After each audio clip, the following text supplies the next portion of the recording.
जी, तो आज वैश्विक संकेतो अपना बजाરના ફેવરમાં હતા અને એ જ પ્રમાણે આજે બજારની અંદર આપણને તેજી આવતી જોવા મળી। છેલ્લા 2 દિવસમાં આપણને બજારમાં જે તેજી આવી ત્યારબાદ આજે નિફ્ટી તમને 24,000ની ઉપર જઈને બંધ થતો જોવા મળ્યો છે। જુઓ, ઓલમોસ્ટ 0.5%ના ઉછાળા સાથે આજે ક્લોઝિંગ આવતું જોવા મળ્યું। સેન્સેક્સમાં પણ 0.5%ની તેજી જોવા મળી। બેંક નિફ્ટીની અંદર પણ તમને ઓલમોસ્ટ 0.5%ની તેજી સાથેનું આજના દિવસે ક્લોઝિંગ આવતું જોવા મળ્યું છે અને એમાં પણ ખાસ કરીને પીએસયુ બેંકોનો સારો ટેકો રહ્યો। જોકે આજે બ્રોડર માર્કેટની અંદર સારી એવી તેજી હતી એટલે જુઓ તમને મિડ કેપ અને સ્મોલ કેપની અંદર કમ્પેરેટિવલી થોડુંક આઉટ પરફોર્મન્સ આજે અહીંયા જોવા મળ્યું છે, જ્યાં આગળ 0.5% મિડ કેપ અને 0.5% સ્મોલ કેપ આપણને આજના દિવસે વધતું દેખાયું છે।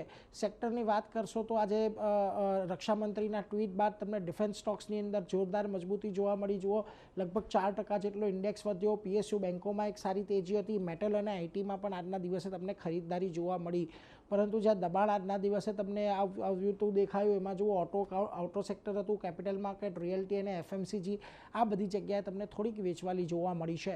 નિફ્ટીના ફ્રન્ટ પરથી તમને આજના દિવસે ટ્રેન્ડના કાઉન્ટરમાં એક સારી તેજી રહી। છેલ્લા 2-3 દિવસથી આ કાઉન્ટર સારો બસ કરી રહ્યો છે। આજના દિવસે પણ 7%ની તેજી આવી।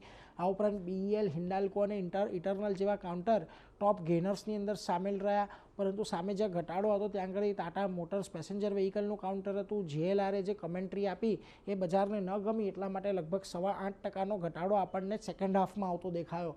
આ ઉપરાંત સિપ્લા છે, બજાજ ફિન્સર્વ, ઓએનજીસી આ પણ તમને આજે ટોપ લૂઝરની અંદર સુમાર થતા દેખાયા છે।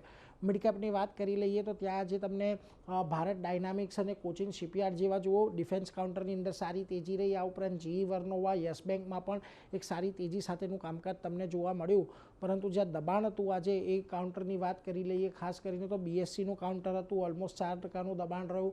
કોલગેટ, ફોર્ટિસ હેલ્થકેર અને ડાબર જેવા કાઉન્ટરમાં પણ થોડીક વેચવાલી જોવા મળી છે।